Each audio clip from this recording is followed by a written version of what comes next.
have the pleasure of introducing Amanda Krugliak. Amanda is an artist and the arts curator at the University of Michigan Institute for the Humanities.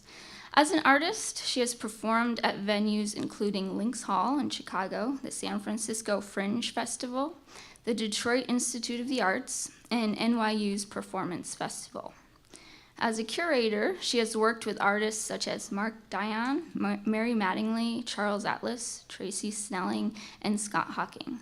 Her collaboration with artist Richard Barnes and anthropologist Jason De León for the exhibition State of Exception gained national recognition and was exhibited at the University of Michigan in Ann Arbor, Arizona State University in Tempe, Arizona, the Museum of Contemporary Art Detroit, and Parson School of Design in New York. The show exhibited hundreds of abandoned objects such as backpacks, water bottles, clothing, toothbrushes left behind by people crossing the US-Mexico border through the deserts of Arizona. This show was my introduction to Amanda's work and to Amanda as a storyteller. When I first encountered this piece in Detroit, I was struck by the stories and individuals that these backpacks represented, and the immensity and severity of the journey taken to cross into the US. Yesterday, during a workshop with 17 of my students, Amanda asked each student to share their own experiences and stories through an object that they found meaningful.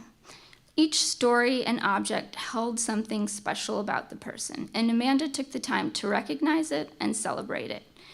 Stories are a way to bring people together, to learn from each other, to share something, to look closer at something that seems ordinary. In Amanda's work, stories are about the people telling them, about finding value in each person and forming new connections with them. So thank you, Amanda, for being with us today and for generously sharing your story with us. Please join me in welcoming Amanda. I thought that today a way to kind of move into these stories that aren't my own, and to be quite honest, they really only need a very delicate frame, might still be to share with you my story, my way in. Because really, how do we ever get, to this place? We think that it's going to be easy. You're young and you think there's going to be this line and these signs clearly marked, enter, walk this way.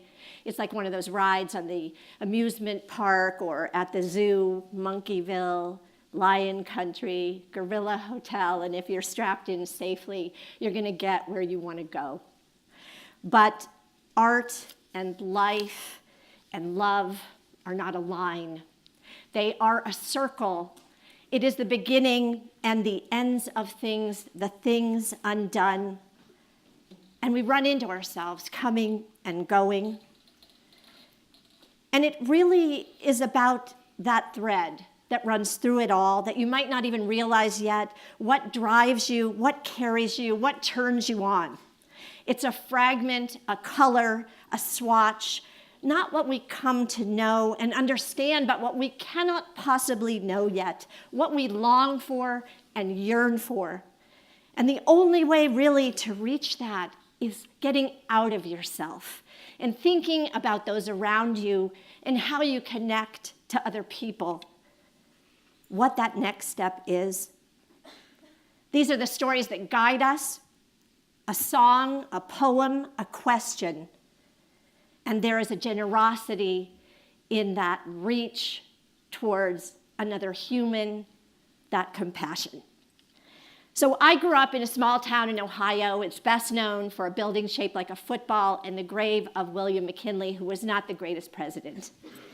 And I was the daughter of two first-generation Americans. Their parents were immigrants. My father was Ukrainian Jewish, and my mother was Romanian Catholic. And it was World War II, and they fell in love in a courtroom. She was translating a murder case for a Romanian priest, and he was the attorney, a defense attorney for that county. And apparently they fell in love. Well, everyone was horrified because he was Jewish and she wasn't, and they were from different sides of the tracks. And those two people taught us as they, put their stakes down with that turquoise ranch house in the middle of this town, this house that didn't look like anybody else's. They made us understood what it meant to be other, that we were other. And in that, in that orientation, we didn't look for people like ourselves. We didn't want to belong to some club. We actually appreciated the unique mix, that unique combination of the way we come together. And in that, not only can we be extraordinary and have extraordinary lives, but just maybe we can try to do something extraordinary, whether we always get there or not. I first started as a painter. I was interested in this idea of an imprint, of gesture, of some marker of my life, little fragments, little stories, and the energy behind painting, the visceral nature of that, the materiality of that. You can see these paintings, which were a series done on a kitchen table over the course of a year when I had a small kid and I couldn't really keep a studio, are all about these small fragments, just daily records, daily paintings. At a certain point, I was living in San Francisco, and honestly, I was this exuberant, idealistic painter, but so many things were happening in the world. AIDS was happening, and people were dying, and I was a young woman who began to understand how a woman felt in the world, the mistreatment, these small indiscretions. There were issues with the homeless. There was censorship. So it just felt like it wasn't enough for me, personally, just to be in my studio. I wanted to reach out. And I sold a number of paintings, and I decided for a summer I was going to start writing stories. And from that, I had a show, and I created these works, and I got up and I did a show about a woman in her room telling these stories.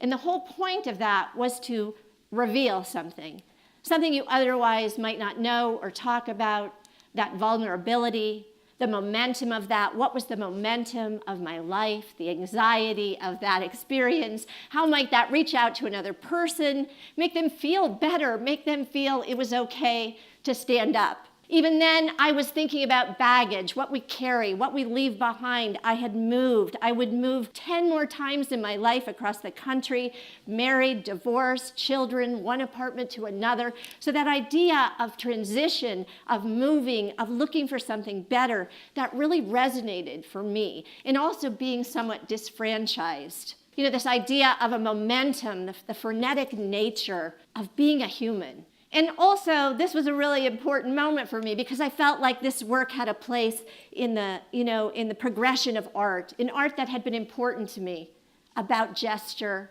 about the human experience. Oftentimes, there would be something in a performance that would be about the endurance, something where I had to run for 40 minutes or where I had to punch a bag, which was my alter ego that kept hitting me in the face. In 2002, I moved back to Ann Arbor from California. I was soon divorced. I had to think on my feet. I became a curator with the university. And interestingly enough, I have to say, I had never once really felt this was anything more than another part of my practice. I wasn't ever thinking, oh my God, I have to work with this other person and do this show, and my name isn't the first name on the wall. That really was never an issue. It actually felt like it was this opportunity to work with amazing people, to bring people there, to put our place out into the world, and to be inspired. And that had a direct connection then to work that I would do. I worked with Creative Time out of New York. They had a show called Democracy in America. And I felt it would be great if we brought a small satellite show to Ann Arbor, to the university. And this is a picture of this soapbox event by artist Pia Lindman, which allowed people to get up and talk. So this is like 14 years ago. But right then, I knew there was a way that art and activism had to be put together for me as an artist. What could I do there? Which was also an imprint. So I guess I want to reiterate to you, there's no real lack of continuity in all of this. It kind of all was a process. I worked with Mark Dion, who's a dear, friend and colleague of mine now. And Mark pretty much knows all I can think of about collections, objects, how to think about that critically, how institutions and society organize the way that we see things. How do you get ahead of that and think about what could I do to really change the way people see? This is an installation he made for our gallery. I'm sitting there on the desk as an unhappy secretary. The next project that I did, which really, again, took me to another step, was meeting and working with artist Richard Barnes. He's a renowned photographer. He does work for National Geographic and Smithsonian, the New York Times. And he thinks about objects and spaces in terms of a more formal approach, this observation, standing outside and observing. And we ended up really collaborating. Rather than really just being a curator, we talked all the time. Writing became a big part of this process. Poets that we were thinking of, things that we'd seen, a series of letters, texts that we wrote. So it was really about this 19th century romanticism in a very, very personal way. And ultimately, it was about bringing these objects out of the museum into the light. And this was a cast of a prehistoric whale that we transported down the main street of Ann Arbor to the gallery. And then it became part of this conversation around objects and history and imprint and proof, how objects might be organized and create false narratives. These are all fakes of actual Native American tools, but the way that we put them on the table alluded to the fact that they were somehow precious artifacts. I'm also quite close to an artist in Detroit who taught me a great deal, Scott Hawking. He goes into abandoned factories in that town and buildings and excavates them really as sites in the moment, in the middle of it. So not looking back, not looking forward, but this place in transition and the haste of that. What the objects tell us, again, if he includes these objects in a broader conversation of antiquity, how do they take on a different value or meaning? How do you see them differently? Right after that, I guess about 2012, I heard about the work of Jason De León, who's an amazing scholar, anthropologist at the University of Michigan. And he had a project called the Undocumented Migration Project, where he was collecting objects with students in the desert, Arizona and Mexico, right on that border, which would be Arivaca. And I decided I wanted to think about how I was going to create an exhibition about these objects, ultimately about these stories, because that's really where my in is, right? That's where I'm passionate, telling these stories. And it made sense to me because of this same thing, being 6 years old and feeling other, being divorced and feeling, feeling out of the loop, feeling like I was at the outside of the living room looking in. And we all know what that's like, wanting a place to belong, of comfort. So I called up Jason and I said, can I please make a show about this work? Is that okay? And at that time, the work was just stored in his garage in a bunch of U-Haul boxes. And I called up Richard Barnes and I said, I want you to be my partner, because I think if the three of us work together on this, it's going to be something that is informed from all sides. So we weren't going to over-aestheticize it, and it would be based on the research, and Jason would inform us. We weren't going to just be these two artists who had an idea, and it didn't really tie to the real people, to the experience from all sides. These are the kind of objects that Jason, over 5 years, collected in the desert outside of Arivaca in Arizona. And for 5 weeks every summer, he took students, and continues to collect and archive and how they're organized and cataloged. Water bottles, paper, bandages, backpacks that speak to that country and also the West. I mean, there are as many Nike backpacks as backpacks that say Mexico. It's not really about one place or another. We aren't like that. We move, we migrate. Personal items, money, which speak to a certain violence. When you find an object like that somehow, it's so intimate, just laid in the open. Also, these strange bottles that you can't help but think about, bottles from history that you might see in a museum. The one bottles are left by Good Samaritans. The others are covered to protect them from the heat because it's so intensely hot. Toothbrushes, toothpaste, deodorant, aftershave, comic books, Bibles, porn, everything. Because there isn't one story, and there isn't one person, and it isn't one experience. It's just people. So these kind of objects that reflect daily ablutions or rituals, they're familiar to us. And oftentimes familiar objects become particularly resonant because we can relate to them. Bottles for dehydration. And this is how the desert actually looks in this area, these washes of objects. And I went into the desert. Richard went into the desert as well, following Jason and the students. And he and I began this correspondence of texts and letters from our experiences there. This is a drone. This shows you really that terrain if you're not familiar with it. Also the allure and beauty and mystery of this amazing place. You know, geography has everything with this issue, right? It defines this journey, the arduousness of this landscape. When I was there, just a day after I left, the students found a woman in the desert who was dead. And I bring that up because imagine what that was like for these students, much like yourself, you know, finding this, being so idealistic and invested. And for us, it really galvanized this. And this was like, 6 years ago, 7 years ago now that we really started this process.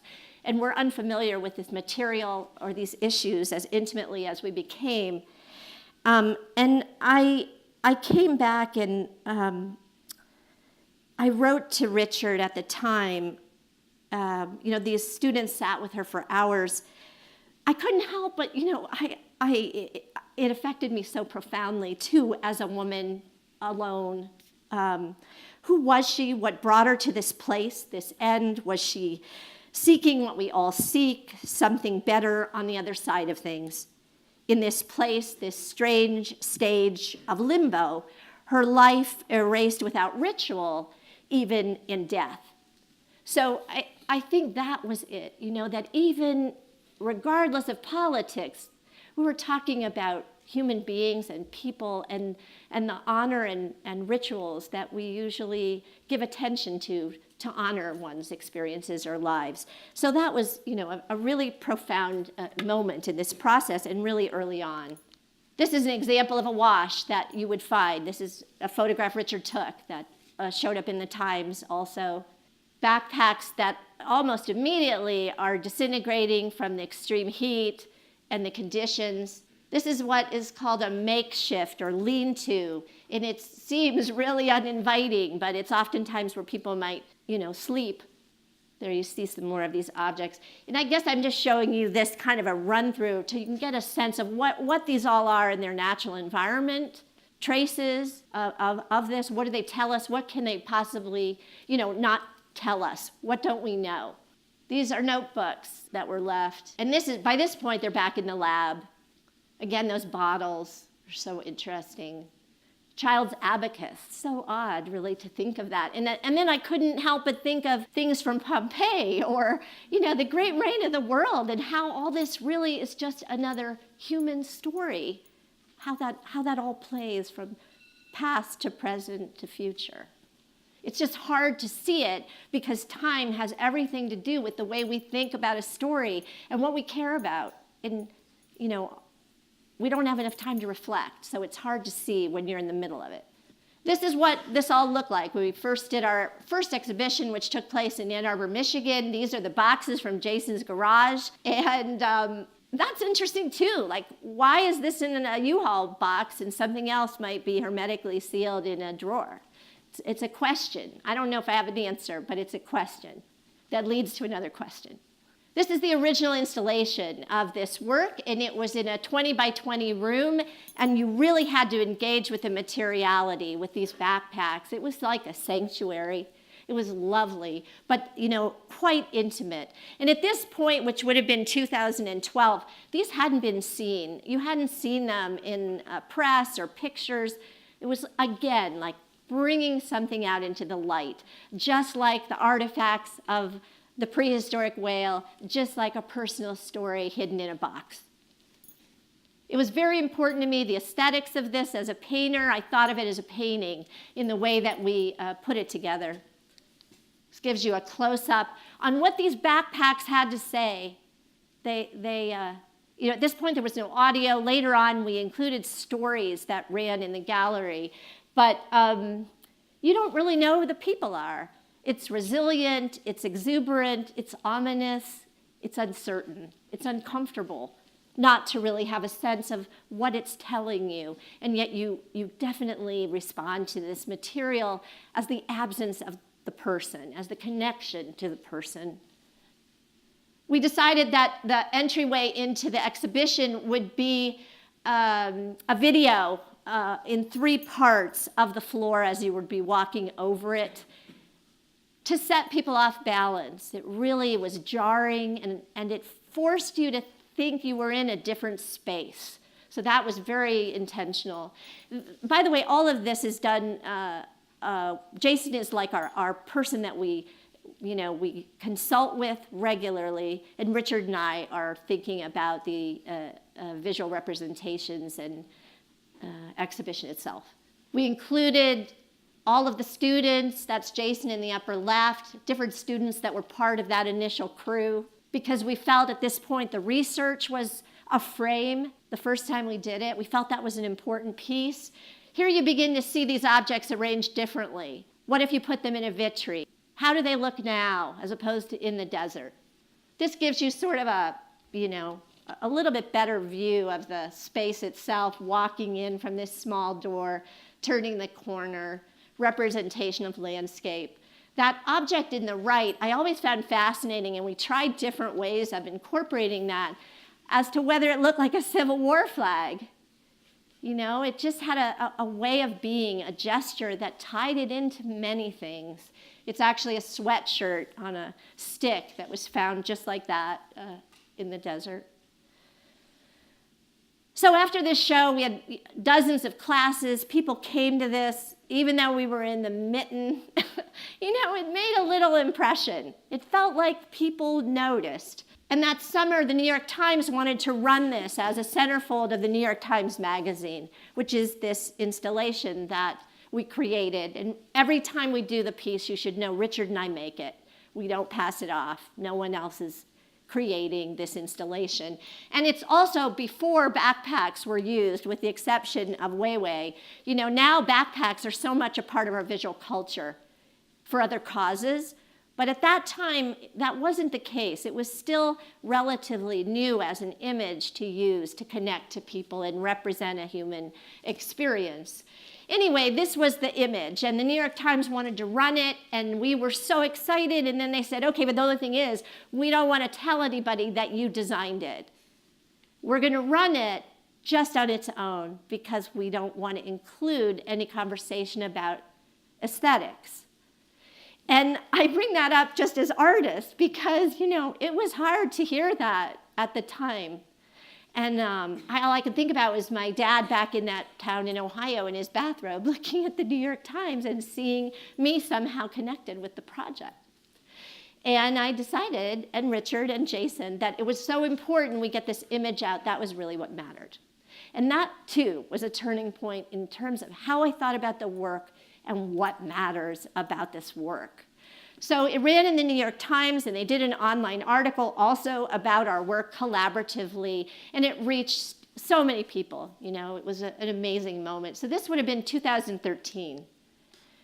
It then went to MoCAD, Detroit, and we began to do a lot more community outreach.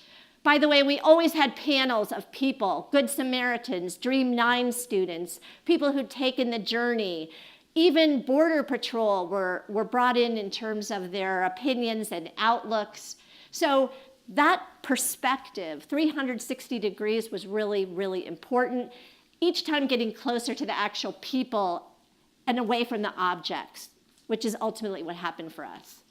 So this is MoCAD. We went into schools with this material, talked to students, largely communities of undocumented people. Here you see a kind of a detail of a display of those same objects you saw before. Here, scale becomes very important. It's in a warehouse, it's vast, it's urban, it's dirtier somehow than that initial installation. This is a photograph of Richard's that we included of a tree. in the desert with this carving. So we incorporated more photography. These are photographs of the students' tattoos who worked on this project. And I include that because, again, it's a reference, or it can't help but reference other moments historically, which is troubling and problematic if you think of tattoos and atrocities.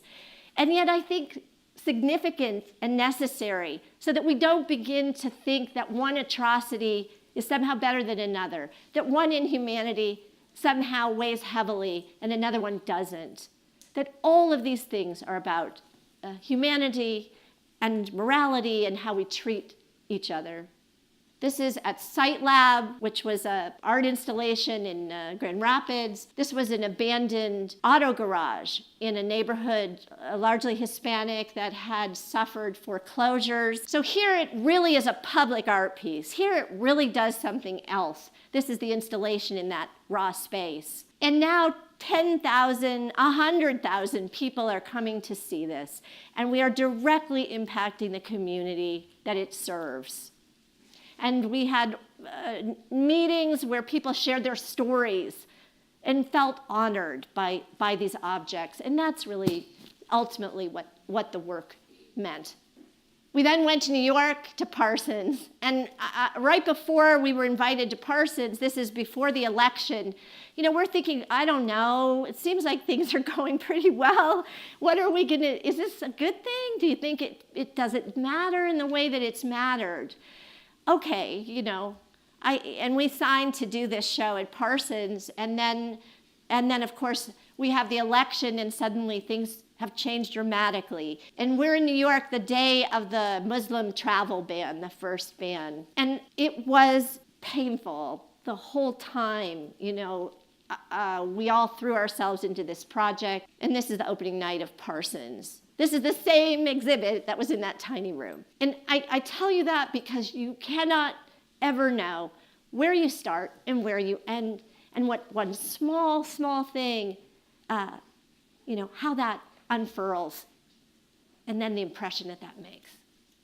We included in this particular exhibition photographs from actual undocumented migrants that had crossed, so now their pictures are included, audio, interviews in Spanish. So again, moving further away from object, but still using that obviously as the place of contact, the way in.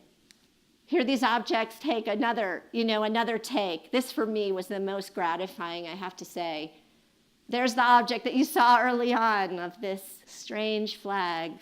And for this particular iteration, we included individual clothing, thinking more about that reign of objects and human experiences again, thinking about friezes, the friezes of Pompeii or antiquity, the gesture, the shirt, a shirt from, what that shirt in the air, that, capturing that human gesture.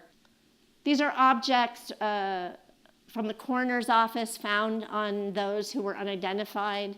And I want to also say that we're in communication with humanities groups, and there's been efforts to connect people with objects and follow the family of the woman that was met. So none of those things have been left to the wayside. They're really an integral part of this work. These are tires from Border Patrol cars that we had sent, which felt important to include as well.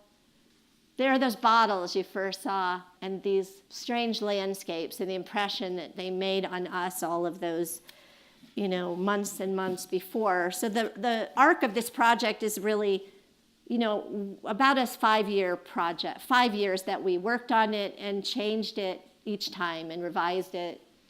And then in March 2017, it was reviewed in the New York Times. Trump had been elected. It made the front page also of the Times. And on that day, it ran in hometown newspapers all over the United States, all over the world, from here to Antarctica. The Associated Press picked up this image. And that's really something. I don't know, we didn't change the world, but we kind of made that imprint, maybe. I it's kind of incredible.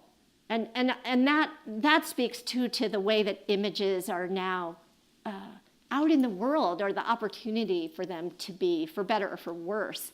You know, what is that about? From that material, from that small room, to the internet, to the world in a day. You know, it's quite extraordinary. I just wanted to finish with a piece of writing that I wrote as part of this brochure. I have some of these, by the way, on the table if you're interested, and I can certainly send you one if you want to contact me. And this tells you a little bit more about the research, the data.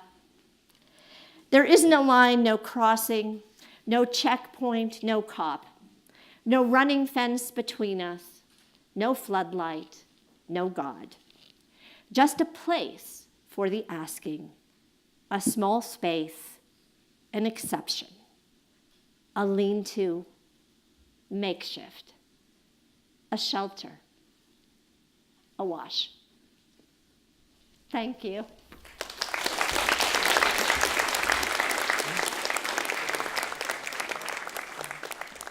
Oh my gosh, they have more backpacks than anything, and they're still collecting them. So the first iteration, we used 600. In the last, I feel there were double that in that installation. But I think Jason probably finds 1,000 a year. I noticed in like a lot of your pictures, the Dora Explorer one. Oh yeah. Is that like one of your more, the one that you guys like the most or something? Well, we did think it was important. It's a slippery slope. You don't want to really manipulate people's emotions. I don't want to decide for people what they should think or how to feel. But I think it's a backpack that represents the ambiguity of the situation, a small child's backpack. And also the Western world and TV and, something you can relate to. So yeah, we liked that, and we tried to use it every time in the exhibitions. Yeah. Did you edit out some items? Like I would have thought maybe there would be more toys or something else. So did you make decisions to not use certain items that you found? Or what was part of that editing process with what you decided to re-present in the gallery?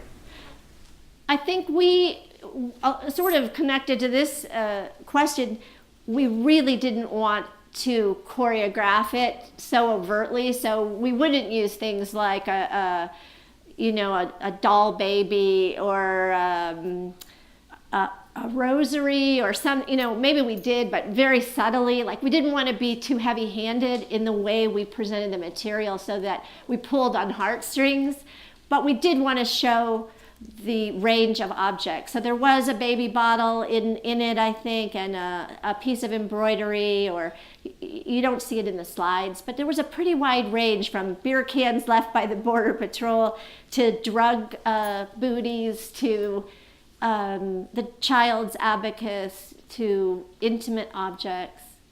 So we tried to include that without being manipulative with an object. Yeah. They stayed with her in 8 hours until the authorities came, and then she was taken to the coroner's office there. And Jason ended up befriending her family, reaching out to her relatives, finding them, visiting them in Ecuador.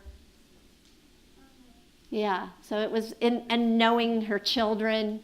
So, it ended up being an amazing relationship from all that. Yeah. I may have misheard it, but you said that sometimes when you would find an item, you would track down the people who are undocumented and receive those items. Are they, is that information kept confidential? Yeah. Sometimes, I see. We didn't do that, Richard and I, but Jason did that if there was an opportunity to try to make contact. You have to remember too, a lot of these are just left because of crossing over and wanting to pass and not draw attention to the fact that they were making this journey. So some of these things were less precious than others. Some, though, alluded to disappearances or, uncertainty. So he worked directly with Robin Reinecke with the coroner's office in terms of anything that felt like a clue, or someone's family might want something. Yeah. You said the goal is not to manipulate people's emotions. Right. But is that not the goal of the project? Do you know what I mean? Do you know what I mean? Where it's to evoke emotion to address the problem? I think Why would you not use certain items that would maybe evoke stronger emotions for stronger responses? I think we showed restraint, and certainly the first exhibition, all we wanted to do was reveal it. We were still thinking about research. We were also, as an institution, not creating a political stage, really. It really was more for people to engage. And that's what I would say. Yes, we wanted people to feel for this, but it's hard not to when you're around any of it from, any one item. But we did try to steer away from something that really felt like, okay, this is what I want you to think about this. I do think our sensibility was not to do that, which is not to say that the project didn't become activism. For all three of us, it became activated by the human story, and it ended up there, of course.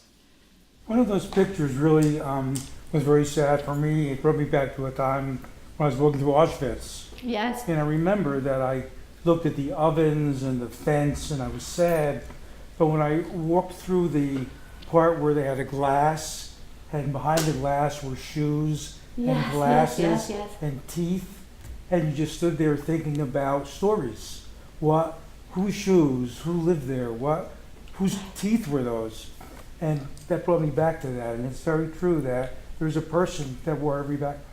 Yeah, and those are also the images I grew up knowing of or seeing, or conversation I was closer to, and part of the history of my family or generation. So absolutely, the power of that, it never leaves. What parts of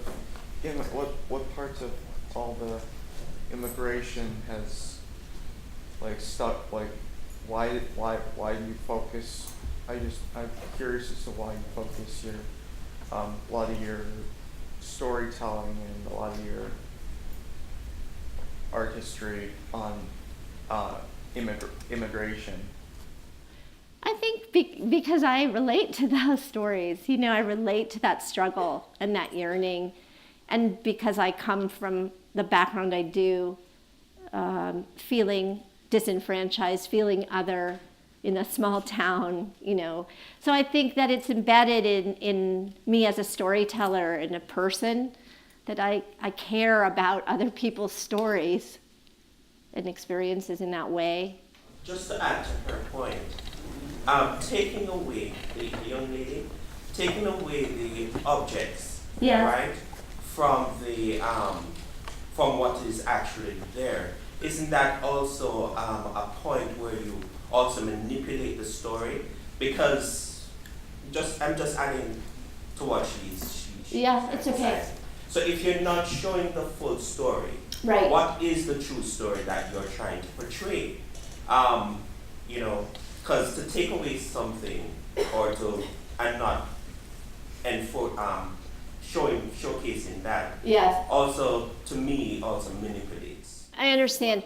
Well, I do think they're all fragments, and I think that's interesting to me too, that story doesn't tell you everything, even your own, and it's always about omission or inclusion, even your own story.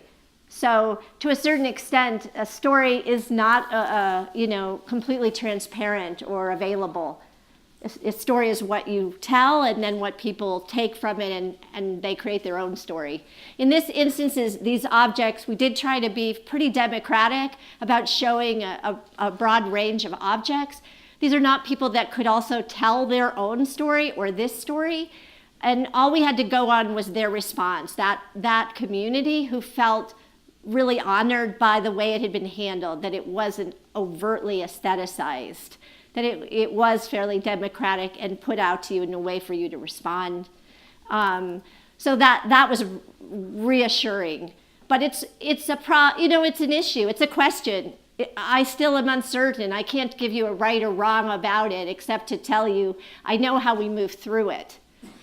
And I do see your point about object and what one chooses to curate in regards to a story that isn't your own, which isn't to say we don't have compassion for one another in our stories.